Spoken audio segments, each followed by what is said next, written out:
I want to know from all four of you is, how did you all start doing, or what was that initial idea as to what you're doing now? Why did you start doing it, and how did you start doing it? So I think we can start with Nishant. Hello. So the reason I'm here is not because I'm heading a department in Vishwakarma University. The reason I'm here is because I own a Airbnb which is made in a container home, actually, and it's parked in Dehradun, and it's serving as a homestay for a lot of enthusiasts who are willing to travel to experience sustainable designs out there in the country and abroad, and also who are wanting to explore more of travel, right? So the story behind this home itself started from my and my wife's enthusiasm of always wanting to do something or the other related to sustainability. Now, we are product designers and we want to do not rely on too much of advocacies, and we rely on creating new stuff all the time. So we made this home with the help of one of the design studios in Pune called Studio Alternatives, Dhara and Sonali. They are our friends, and I think they'll be speaking about the container homes tomorrow. So I'm not going to take you to the process of container homes, basically. We made it for ourselves, intending that we will be staying in that home, but due to the COVID situation and certain health situations with my family, we just made it, and it was just parked in a very beautiful location in Dehradun. We realized that it's not just us who are wanting to experience ecotourism, but there are a lot of people who are wanting to travel with some agenda of ecology in their mind. So one of the friends has suggested that we should rather register this home on Airbnb, and without giving much of a thought to it, I had put it up on Airbnb, and the day I had put on Airbnb, it was September, I think 7th or 8th, if I remember. That day itself, I got 5 to 6 inquiries, within that day itself. From that, we've been to the capacity of a simple Airbnb home. We've been doing really well. That also had motivated us to follow a lot of practices out there. So we are following zero waste practices in our premises. We are also talking to a lot of policymakers who are working in ecology and in and around Dehradun, who are talking and discussing and also promoting ecotourism in that case. And we are creating ways out of how we can actually motivate a lot of people to come out there. So the whole intention is that instead of making just the product, we had made the product, and we are also putting it in the market and people are using it. And this is a service-based industry that I'm talking about. Yeah, right. So yes, that's an introduction of what I do, and that's the introduction of, I think, that's the reason I believe I'm here talking about it.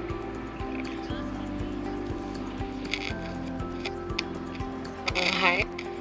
I think I decided to become an architect very, very early, probably in my childhood when I was in 4th or 5th standard. But the journey of sustainability for me began probably a couple of years ago when I was just looking at master's courses because, why not master's? So at the time I was looking at architecture, design, what people have been doing for the past say 10, 20, 30, 50 and probably the last 100 years. And I realized that sustainability has always been there.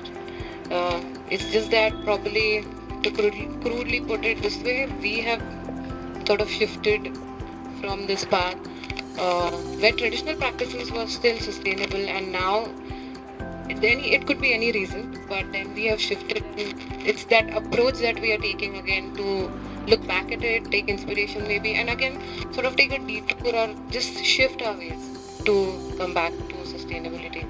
So it doesn't have to be like a concept or a movement or anything like that, but I realized that this is something that I'm fascinated about, because it doesn't have to be looked at as a concept, but it's like, it's an attitude.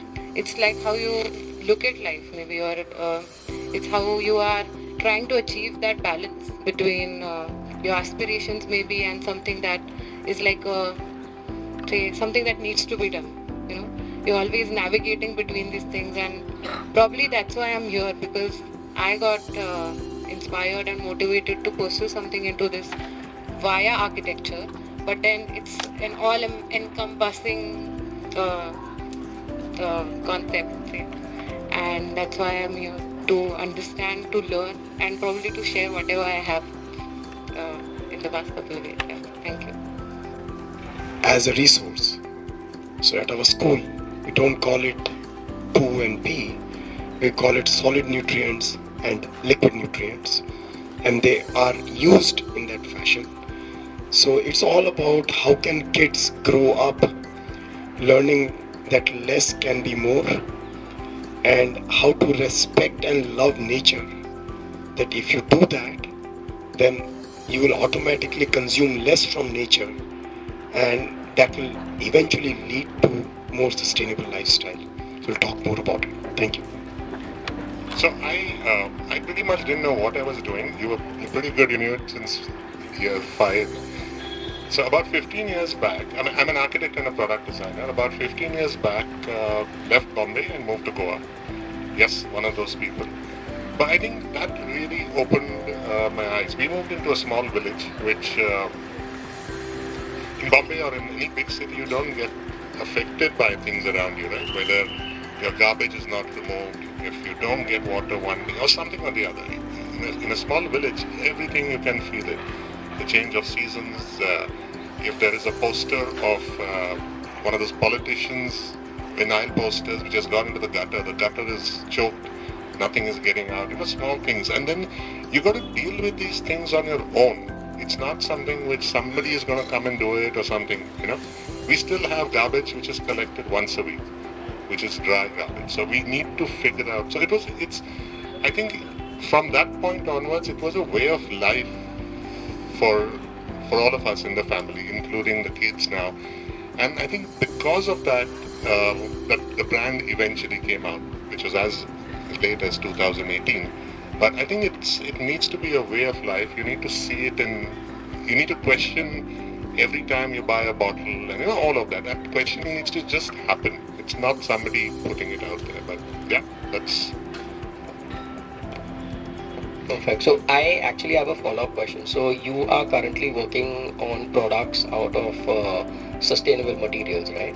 So what are the challenges you initially faced to actually create those products in terms of sourcing sustainable materials, or in terms of even selling the product to the end consumer? Because I feel education in India is the most expensive thing today because of the population.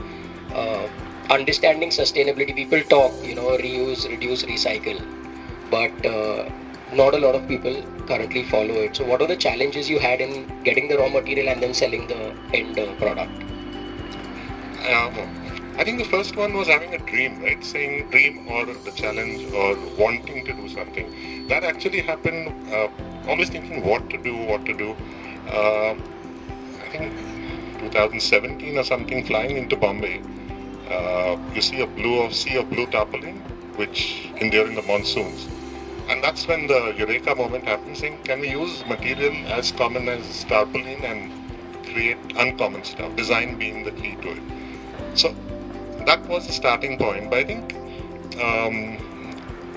after doing experiments with tarpaulin, with other materials, I think sourcing materials in India, although you see them everywhere, I think it's very difficult to find them. Like we use seat belts, for example. I mean, you see it at every the car repair shop or junk shop has it. But to get, let's say, 500 pieces, it's damn difficult. How do you clean it? Then it needs to be transported. So it's damn difficult. I think that's the first part. But it's exciting. I think the exciting part of finding, let's say, aircrafts. We source old aircrafts and get material and make products. I think as a product designer, I think that's the most, or as a designer, that's the most exciting thing to do. But yeah, selling it, yeah, I think it's a tough one. But I think it's slowly building in. It's easy to say you're sustainable. It's easy to put on Instagram that we've got 4 design awards. You can put all of that out there, but the real dhanda, it takes years and years and years, and we still haven't reached that. But I think it's a big challenge. I think I feel that let's say events like these or larger business houses taking, holding our hands to, because as designers we are designers, we can, as entrepreneurs we are one, but to understand how to push it out there, I think that's the difficult one. So, Ajay, so I have a question for you. So you're running a school, how easy is it to get the community engaged with sustainability today? Because you're dealing with all ages, including parents of those children, which is another audience altogether.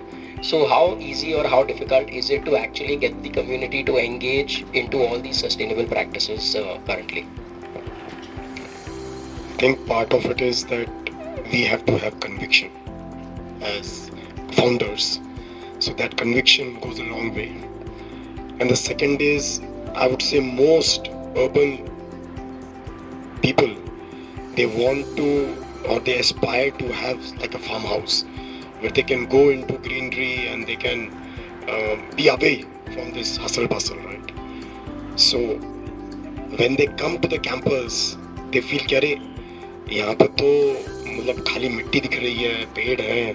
How will my child be comfortable? But when they come back to pick up the child after a full day, they are amazed. The child is running bare feet. One parent found his child on the top of a tree, climbed, and it just changes the perspective. So I would say it's an education. So we tell our parents, and we don't call our teachers as teachers, we call them facilitators. So we say that a child enters DLRC as a learner, but equally importantly, a parent enters DLRC also as a learner. So you have to unlearn and relearn, and so is a facilitator. So everybody is a learner in this journey. Nobody comes up with saying मेरे को सब कुछ आता है. So we have professors who have done, who have graduated from IIT, who are working at ICER, who have done their PhDs, and they all are there because they love what they are doing. The freedom that we give them to go beyond the books, to bring the industry into the class, and that's really what.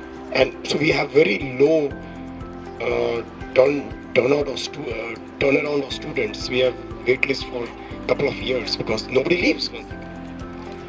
And that, because this kind of environment getting in a city is just impossible. So that's really what changes their mindset. So you mentioned urban houses, where they want the farmhouse. Coming to Sanika, urban planning and development as an architect, what are the challenges you face, or have you worked on any specific projects which are currently in urban metro cities and where you got the support for sustainability and green buildings? Yeah, so like you said, urban planning and urban development are both very different concepts. But starting with what I have worked so far and still working right now, I would say the biggest challenge is to align with the client. You'll educate them, you'll make them aware, but to actually make them say, yeah, no, what you're saying is right and let's do it that way is the biggest challenge, I would say. And it could be any sort of building. It doesn't have to be like a big project, say like a office building or like a government building or like administrative, any building. It could be as small as a house, as small as an interior project for that matter. So that is the first thing.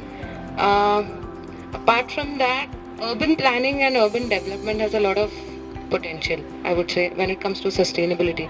And when I mean sustainability, we often tend to look at environmental impacts when we look at sustainability, but this could become a bit theoretical.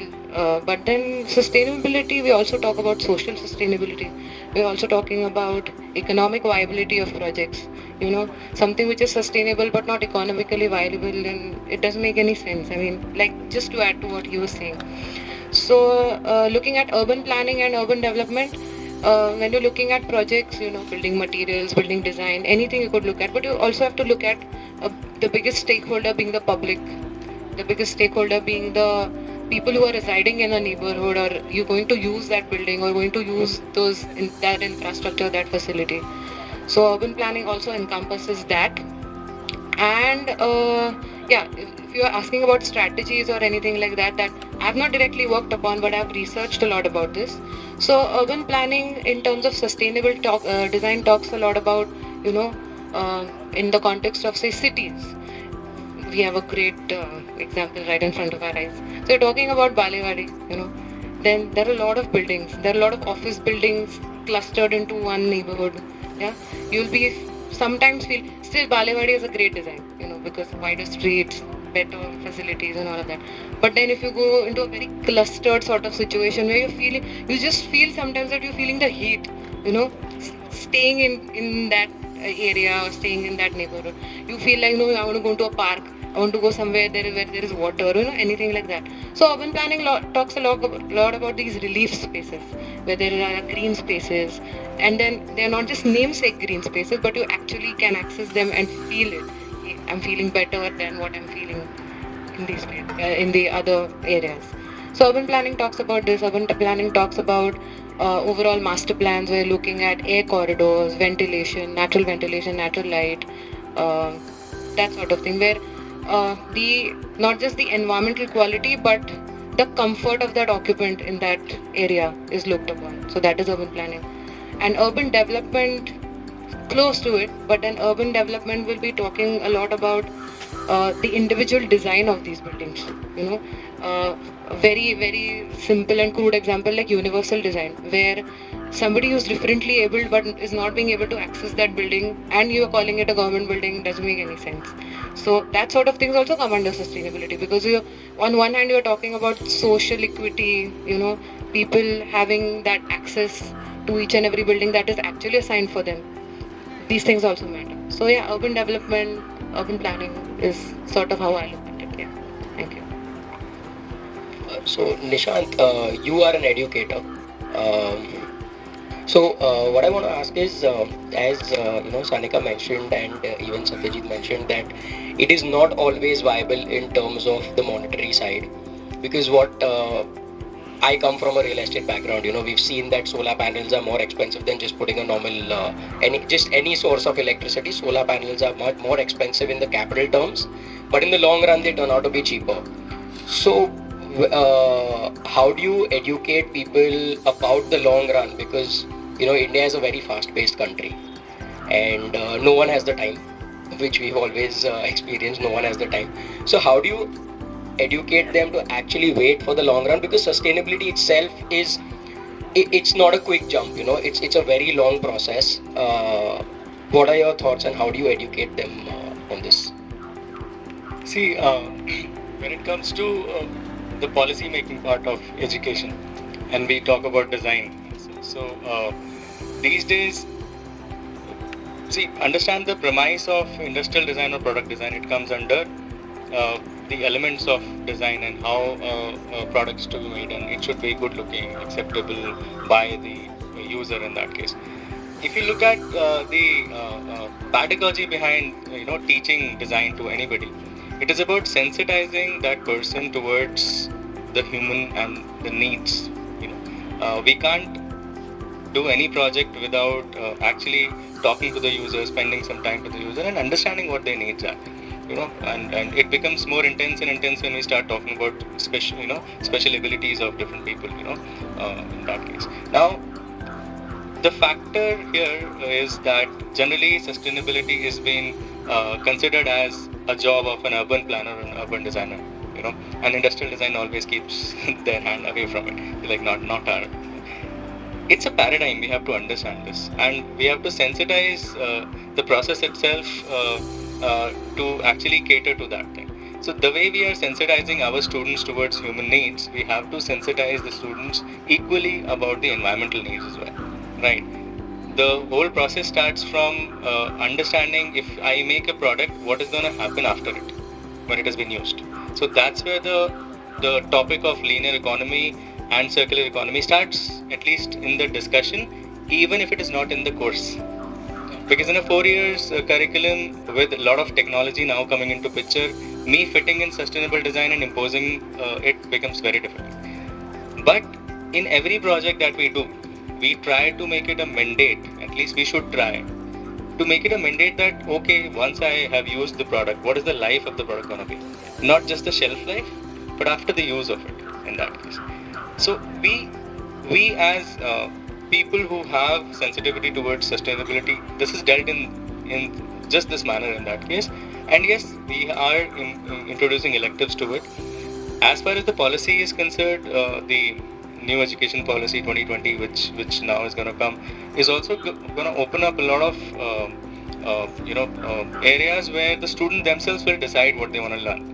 Okay, so it's not about we teaching and we wanting them to learn. It is going to be more about what they are choosing as elective, and they'll be free to choose the elective and the college they want to go into. Right. So if I as a college do really well in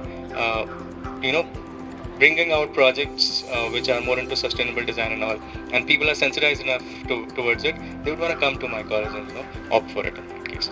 So that's how I look at it and I deal with it in that case. I think that sounds good. So you mentioned technology. Yeah, it's an open question to any of our panelists. What role does technology actually play in sustainable design? Because people understand recycle, people understand using old products, but how does technology actually help push, or as you said, increase the life, not the shelf life, but the actual life of a product, or of anything that is sustainable? So it's an open question to any of you all can put in a sentence to it. That's fine. So hello. So yesterday I was taking up a course with IDC, and the students had chosen a topic of redesigning the milk packaging, and the Tetra Packs came into picture in that case. So technology not helping the sustainability, but on the other hand, it is actually creating blocks in sustainability. That's the best example I could see.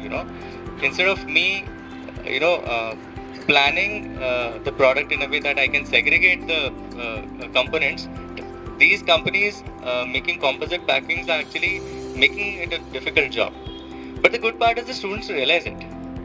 And the interventions of the students were not about making the pack fancy and all. The interventions were like, how will the user, after using or consuming that juice, gonna throw the packet? Can we create some games out of it so that they pop? We generally, in the college, when they have drunk the juice, they will just put it and then pop.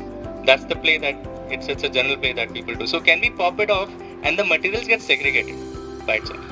Or could there be a tag which you have to open up, and there's a coupon out there where you get a 10 rupee recharge or something? But the idea is to segregate the aluminum part or the composite part and the PE part and the paper part in that case.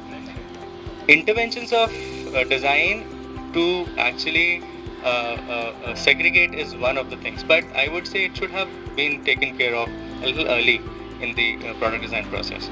Technology is to facilitate when we talk about electric and hybrid mobility that is coming into picture. Yes, of course, it creates a lot of impact on the overall pollution that it causes, but it's just that in the product design it should come a little early in the process itself. Not all the blame is to be put on technology, I believe in that case. That's how I look at it.